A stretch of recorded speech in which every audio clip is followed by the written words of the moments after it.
خدای او مینه. زما د مزدورۍ کولو تقریبا 1 اونۍ تیره شوې وه. زما لاسونه خو دې کارونو سره ناشنا وو، نو ځکه په اولني ماښام یې تڼاکې کړې وې. غفوري به د خپل وس مطابق زما ډېر زیات خیال ساته. زه به د نورو کارکوونکو څخه ګوښه په یو ځای کې کېناستم. د دوی واړه واړه غمونه وړې وړې خوشحالۍ وې. غفوري په ما باندې بل نوم هم ایښی و، دا نوم زما بابو و، او دا نوم را باندې د دې لپاره ایښودل شوی و چې زه ورته تعلیم یافته ښکارېدم. شپې به مې په انتظار خونه کې په یو میز یا چوکۍ تېرېدې او ورځ به مې ټوله په بار پورته کولو کې. ما ته په دې وخت کې دا احساس وشو چې موږ انسانان د ژوند تېرولو څخه یو غره جوړ کړی دی. نو که څوک وغواړي خوشحاله ژوند تېر کړي، هغه په 2 جوړه جامو کې هم ګزاره کولی شي. هغه حماد رضا د چا جامې چې به د لندن د قیمت ترینو کارخانو کې په خاص ډول تیارېدي او د یو تار په کږېدو به مو ټوله جوړه بهر غورځوله او په یو محفل کې 1 جوړه د 2هم ځل لپاره نه اغوستل کېده. هغه حماد اوس په یو کمیس، پرتوګ او یو سور رنګه جامو کې ژوند تېرولو. دوبي به 1 جوړه په 15 افغانۍ وینځله او سور رنګه جوړه خو به هسې هم 2 ورځې وروسته سرکاري وینځل کېده. زه په دې نه پوهېږم که د انسان په 40 ساعتونو کې سوچ وکړي نو په دې شپه او ورځ کې خو 12 ساعته خلک خوب کوي او پاتې 12 ساعتونو کې 6 ساعته د دنیا روزګار کې تیریږي او پاتې 6 ساعتونو کې ډوډۍ خوراک، یو ځای څخه بل ځای ته تګ او نور مصروفیات. نو که سوچ وکړو د ځان لپاره صرف 2 یا 3 ساعته پاتې کیږي، نو انسان ولې د دې 2 ساعتونو لپاره دومره هڅې او دومره بې ایماني کوي؟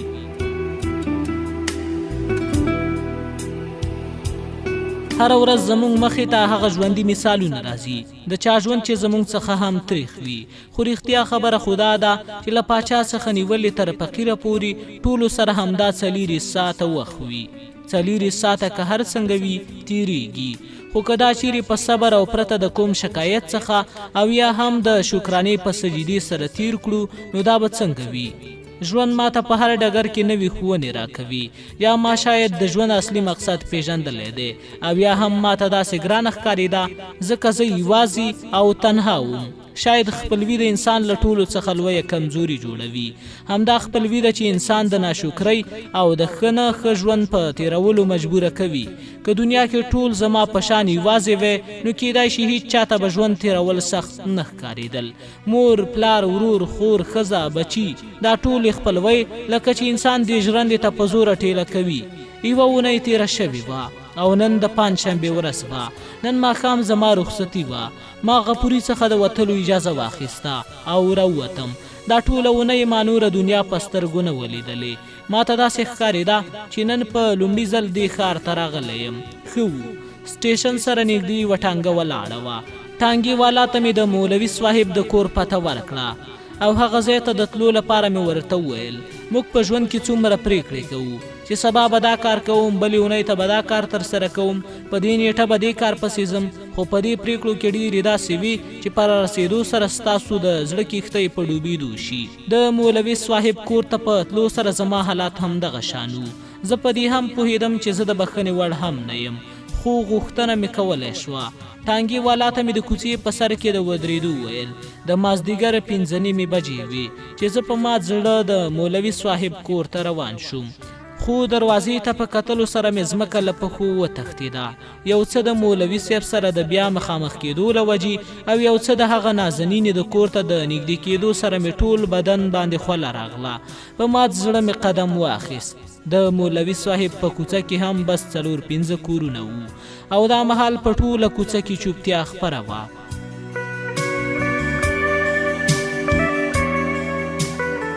ډېر د مولوي صاحب د کور په دروازه کې ولاړ خپلې بېواره ساګانې مې په قابو کې راوستې. دننه لرې د یو چا د پښو ټپ ټپ اواز پورته شو. زما زړه بیا بېواره ټوپونه شروع کړل. همدا لکه ایمان ده. ما په ورو دروازه وټکوله. دویم ټک سره د چا د راتلو اواز راغی او دروازې ته رانږدې شو. له هماغه ځای څخه یې پوښتنه وکړه څوک یې؟ دا د ایمان اواز و. زه د هغې نازنینې اواز څنګه هېرولی شم؟ زما د زړه درزا بیا پسې زیاته شوه او هر څه مې له سترګو پناه شول. زه نه پوهېدم په ځواب کې څه ووایم، خو له خولې څخه مې څه عجیبه اواز ووته. نو هغه مجبوره شوه بیا یې راڅخه د نوم پوښتنه وکړه. په دې کې ایمان دروازې ته بیخي نږدې شوې وه. مولوي صاحب کره د راتلو آداب ټولو خلکو مراتول او ایمان لکه چې زه هم د هماغه خلکو له جملې څخه وشمېرلم. هر څوک چې دروازه ټکوي باید د ټکولو څخه وروسته لرې ځای کې ودرېږي او که دننه څخه د کومې ښځې اواز راشي نو هغه ځای پرته د څه ویلو پرېږدي. خو زما په شان جاهل د داسې آدابو سره څه کار و، ځکه ما په لومړي ځل د چا د کور دروازه ټکولې وه. زما د ټولو ملګرو او خپلوانو خو لوړې لوړې بنګلې وې چیرته چې د موټر د هارن څخه د مخه دروازه خلاصیږي او زما موټر لکه دا کور شي همدا زما وي. داخل بشو.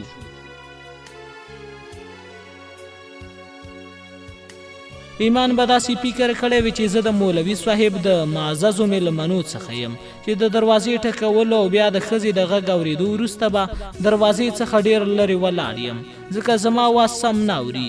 شاید د همدې لپاره دروازې ته دومره نږدې شوې وه او دروازه یې لږه غوندې پرانیستې وه. زه د بوت غوندې دروازې خوا کې ولاړم.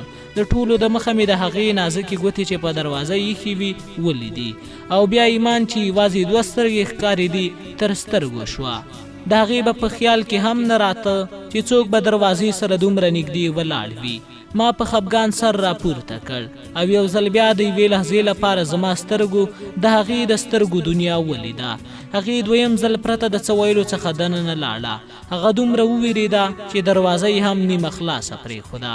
زه چې د هغې د نظر شغلو وهلی وم لا سم په هوښ نه وم چې حیا دروازې ته را رسېدلې وه. اول یې دروازه سمه بنده کړه او بیا یې سلام واچو. ما د سلام جواب ورکولو وروسته ویل چې زه مولوي صاحب سره لیدل غواړم. هغې په ځواب کې ویل چې د هغې طبیعت ښه نه دی ځکه هغې سره لیدل ناشوني دي. ګورئ زما لیدل د هغې سره ډېر ضروري دي. زه به یې ډېر وخت ونه نیسم بس د لږ وخت لپاره. حیا په ځواب کې غلې شوه خو ایمان چې د کوم وخت راهیسې حیا سره په دروازه کې ولاړه وه وویل ګورئ د خدای لپاره تاسو له دې ځای څخه لاړ شئ. د پلار طبیعت مې ډېر خراب دی. که هغې تاسو دلته ولیدئ نو تاسو ته زاري کوم تاسو بیا دلته مه راځئ. زه داسې وم لکه زما زړه چې چا په غشو ویستلی وي او بیا یې په بېرحمۍ راڅخه وباسي. خو په دې کې د 2 بیچارهګانو څه قصور دی. د خپل شریف پلار د صحت لپاره هر څوک داسې څه ویلی شي. د څو لحظو لپاره ګونګ ولاړم. بیا مې 100 زړونه سره یو ځای کړل او ومې ویل ګورئ زه پوهیږم چې د هغې په زړه به څه تیر شي خو زه په یقین سره ویلی شم هغه څه چې وشو هغه زما د خیال څخه هم لرې وو. که نه ما به د دې خبرې یادونه هیڅکله هم د خپلې کورنۍ پر وړاندې نه وه کړې. هر څه چې وشو زما له لاسه وشو نو بښنه هم باید زه وغواړم. ما څخه د بښنې دا موقع مه اخلئ. زه تاسو ته زاري کوم. د ایمان اواز بیا راپورته شو. اوس دا خبرې هیڅ ګټه نه لري. وخت به خپله د دې زخم سزا درکړي او که چیرته تاسو همداسې د هغې مخې ته راځئ نو هغه به دا خبره هیڅکله هیره نه کړی شي. تاسو دا خبره له خپلو مغزو څخه وباسئ. څه چې وشو هغه وشو. اوس په لیکل شوې پاڼه د خط راکشولو سره کاغذ بیرته نشي سپینېدی. د ایمان دلیل په خپل ځای سم و خو زما خبره هله سمه وه چې ما د مولوي صاحب څخه بښنه غوښتې وه او دا مې اخري ځل راتګ و.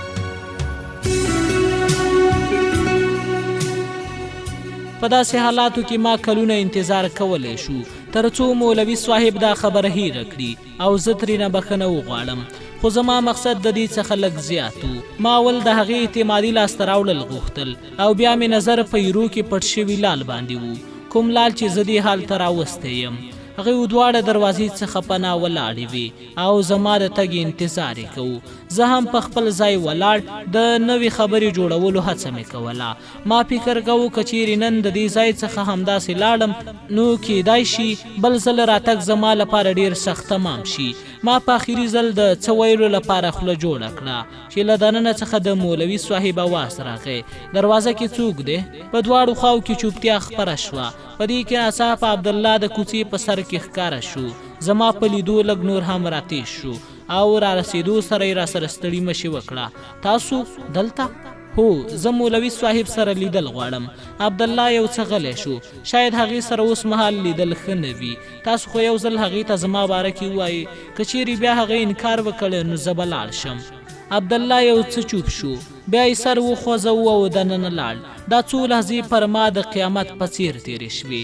بس د دې لحظې اندازه یوازې همدازه کولی شم. ما ته ځان د هغه قاتل په څیر ښکارېده چې د اعدام په تخته ولاړ او د مقتول د پریکړې په انتظار وي چې آیا دوی به ما ته بخښنه وکړي او که د اعدام پړی به زما غاړه کې واچوي.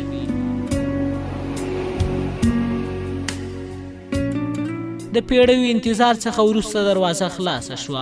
ما له امید څخه په ډک زړه عبدالله ته وکتل. هغه له دروازې څخه لږ ګوښه شو او ویې راځئ راځئ دننه. زما په رګونو کې وینې بیا جریان شروع کړ. زه د عبدالله شاته په ټیټ سر هغه کور ته روان شوم چیرته چې هغه نازنینه اوسېده. عبدالله زه په حجره کې کېنولم او دننه لاړ. چوپه چوپتیا وه. د لومړي ځله راتلو څخه تر اوسه هر څه هماغه شان و، خو د اول ځل ښه راغلاست او د اوس په ښه راغلاست کې د ځمکې او اسمان فرق و. دا ژوند لا څه لوبه ده. لږ ساعت وروسته د مولوي صاحب د ټوخي اواز راغی. مولوي صاحب کړوپه ملا امسا په لاس کې نیولی حجرې ته راننوت. هغه اوس له شکل څخه د کلونو ناروغ ښکارېده. زه د هغې په احترام له خپل ځای څخه پاڅېدم. هغه غلی راغی او په کټ کې کېناست. زما د سلام ځواب یې په ډېره بې خونده لهجه کې راکړ. لږ وخت لپاره حجره کې چوپتیا وه. ما سره د ویلو لپاره الفاظ خولې ته نه راتلل. اخر مې چوپتیا ماته کړه. اوس مو طبیعت څنګه دی؟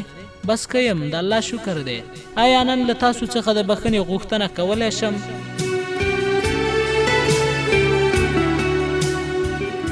څه چې وشو ولې بیا بیا یادوي؟ د بخښنې والا زه څوک یم؟ د بخښنې والا خو صرف هغه ذات دی. ما هر څه هیر کړي دي، ته یې هم هیر کړه خانه. دا د غټو خلکو لپاره د یادولو خبرې نه دي. موږ واړه خلک په خپل حال پرېږده. د هغې لهجه په اخره کې ډېره ترخه شوه. اوس یې هم کور ودان چې زه یې په خپل کور کې پریښی یم. زه خو یې باید له دروازې څخه بیرته شړلی وې. هغه څه چې زما کورنۍ تاسو سره کړي دي هغه ګناه خو د بخښنې وړ نه ده. خو تاسو ټولو څخه ولې خفه یاست؟ د مولوي صاحب لهجه نوره هم ترخه شوه. پرېږده مو خانه، دا ټوله لوبه ستاسو د غټو کورونو ده، خو ستاسو د ورځو لوبه وي، خو زموږ د ټول عمر خواري په اوبو لاهو کړئ. آیا زما قصور همدا دی چې زه ستاسو په نظر خانزاده یم، په شتمنه کورنۍ کې زیږېدلی یم؟ آیا د چا شتمن کېدل دومره لویه ګناه ده چې د هغې په نیت تر عمره اعتماد ونه شي؟ نو بیا ما ته ووایئ چې زه د خپل ځان رښتینې ښکاره کولو لپاره څه وکړم. زه ستاسو د اعتبار لاسته راوړلو لپاره د اور لمبو ته دانګلو ته هم تیار یم.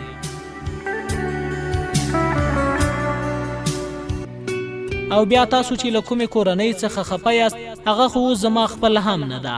په هغه ورځ خو تاسو خپله ویلي وو چې ته خپل شناخت نه لري، نو بیا د نورو له خوا راکړل شوی شناخت باندې ولې ما ته سزا راکوي؟ زه هم یو څه جذباتي شوی وم او خدای خبر نور مې څه ویلي وو. مولوي صاحب د لږ وخت لپاره ټیټ سره ناست و لکه چې زما په خبرو یې غور کوو. بیا یې ویل که چیرې ته په رښتیا د بخښنې حقداري او زما په زړه کې ستا د کورنۍ خبرو بوج ختم شي، نو ما سره به یوه واده کوي چې ته به د دې کور د دې ځای د اوسیدونکو د عزت په خاطر دا کور د تل لپاره هیروي. ما ستا خبرې په ارامه مغزو واورېدې او ستا معذرت مې هم ومنه. اوس به ته ماته دا ثابته کړي چې ته په رښتیا په خپله او د خپلې کورنۍ په کړنو پښیمانه یې. راکولی شي ماته دا واده؟ زما زړه کې د پخوا په شان ځای جوړول غواړي. ماته داسې ښکاره شوه چې زه بې ځوابه شوم. په دې یوه اونۍ کې ضرور شاکر دې ته زما په باره کې ویلي دي، ځکه دې دومره د څه ویلو لپاره تیار کړي وو، ځکه هغه پوهېده چې زما مقصد د دې بخښنې څخه لږ نور زیات دی، یو څه نور دی. ما یو ځل بیا زړه وکړ. ګورئ، په هغه ورځ تاسو ماته ویلي وو چې زه خپل کوم شناخت نه لرم. زه چې هر څه یم د هغه کور له وجې یم. ما په راتلونکې ورځ هغه کور پرېښی وو. زه اوس دلته د خپل شناخت سره راغلی یم. زما د هغې کور د شان او شوکت سره هیڅ تړاو نشته. زه اوس یو معمولي مزدور یم، تعلیم یافته یم، خپله 2 وخته ډوډۍ پیدا کولی شم، هر قسم ته ضمانت درکولی شم چې یوازې او یوازې زما د خپل ځان پورې اړه ولري. په دې کې زما د ماضي هیڅ کوم عمل شامل نه دی او په خپل نوي شناخت سره زه ستاسو څخه یوه غوښتنه لرم.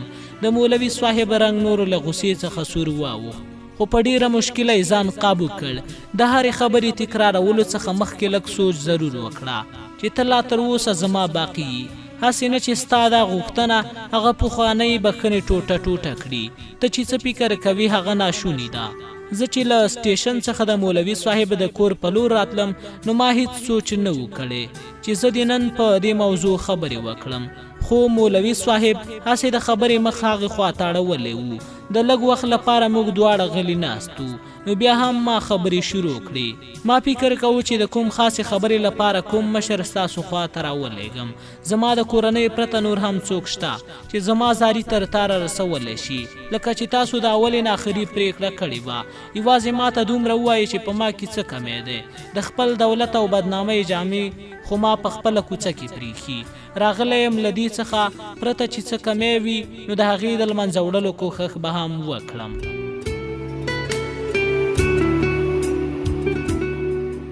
ما ته خو د انکار یوه وجه را په ګوته کړئ.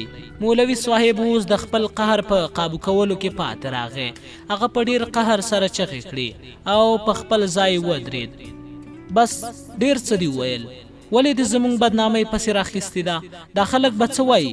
مولوي صاحب عالم چې کوم کور ته د درس ورکولو لپاره ورته په هماغه کور کې د خپلې لور لپاره ځای پیدا کړ. ته غواړې چې ټوله زمانه موږ ته ګوته ونیسي؟ کوم تورونه چې ستا کورنۍ پر ما او زما په لورونو لګولي دي هغه موږ په خپله رښتیا کړو؟ نه خانه نه، زموږ په حال لږ رحم وکړه. نو یا تاسو د خلکو له خبرو څخه ویریږئ؟ که چیرې زما کورنۍ ستاسو بې احترامي نه کوله او زما د خوښۍ لپاره یې دا خپلوي کوله نو یا تاسو دا غوښتنه منله؟ هیڅکله هم نه. موږ او تاسو سره جوړ نه راځو. ستا تربیت لږ جدا دی. ته چې کومو کلمو ته د مینې او محبت نوم ورکوي هغه موږ دلته لویې ګناه ته وایو. یوازې ګناه. زه د پخوا څخه هم ډېر ګناهګار یم. ما نور مه ګناهګاروه. زما لوڼې به داسې کورونو ته هیڅکله لاړې نشي چې هلته په کلونو کلونو لمونځ نه ادا کیږي. په کوم کور کې چې ځوانان د دین اولنۍ کلمې یا په مشکله د دوهمې کلمې پرته نور هیڅ علم نه لري، په کوم کور کې چې قرآن پاک د یو عام کتاب په څیر د المارۍ په کونج کې ایښودل شوی وي، کوم ځای کې چې ښځې د سړو په شان د پردو سړو سره خنداګانې کوي، ستا روزنه هم په یو داسې کور کې شوې ده. یوازې د کور پرېښودل د انسان ضمیر نشي بدلولی. زه خپل راتلونکی نسل بربادول نه غواړم. زما د لمانځه وخت دی، ما ته اجازت راکړه. مولوي صاحب په قهر پرته زما د خبرو اورېدو له کوټې څخه ووته. د دې تلو سره عبدالله دننه راغی. د هغې په لاس کې د چایو پتنوس و. ما ورڅخه د تلو اجازه واخیسته، خو هغې بیا هم چای په پیاله کې واچوو. ما ترېنه د زهرو په څیر 2 ګوټه وکړل. عبدالله زما سره بهر کوڅې پورې راغی او په تلو کې راته وویل د کاکا جان خبرې په زړه مه اخلئ، هغه اوس مهال په خپل قابو کې نه وو. ما خو ځکه تاسو منع کړي وئ چې تاسو بیا د هغې سره ونه ګورئ نو غوره به وي. په هر حال څه چې وشو هغه هېره کړه. شاکر تره په هغه ورځ ویلي وو چې تاسو کور پرېښی دی. زما مشوره درته دا ده چې تاسو بیرته کور ته لاړ شئ. د مور او پلار ډېرې لوړې درجې وي، له هغې څخه دومره ډېر وخت خفه کېدل ښه نه دي. د ماښام اذانونه شروع شوي وو. عبدالله زه د کوڅې په سر کې پرېښودم او د جومات په لور روان شو. زما دماغ زما په قابو کې نه وو. ما په سمه توګه عبدالله سره خدای پاماني هم ونه کړه. زه خو په دې هم نه پوهېدم چې پیاده چېرته روان یم. د مولوي صاحب خبرو به مې یوې په غوږونو کې انګازې کولې. آیا مینه په رښتیا لویه ګناه ده؟ که چېرته مینه ګناه وي نو بیا ولې ماته د بېقرارۍ په ځای خوښي او سکون راکوي؟ ماته معلومه وه چې د مولوي صاحب انکار د غریب او شتمن توپیر دی، مګر دلته خو جګړه د مینې او مذهب ترمنځ ده.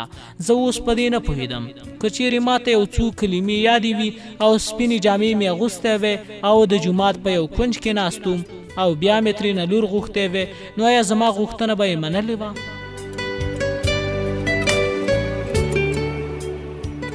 که زه له مذهب څخه لرې یم نو په دې کې زما څه قصور دی؟ د ایمان لپاره خو زما په زړه کې هماغه شان محبت پروت دی.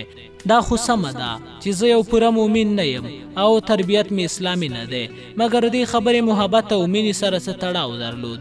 ما ته یاد نشي چې زه څنګه ریلوي سټیشن ته راورسېدم. شپه پخه وه او ټول خلک خپلو کورونو ته تللي وو.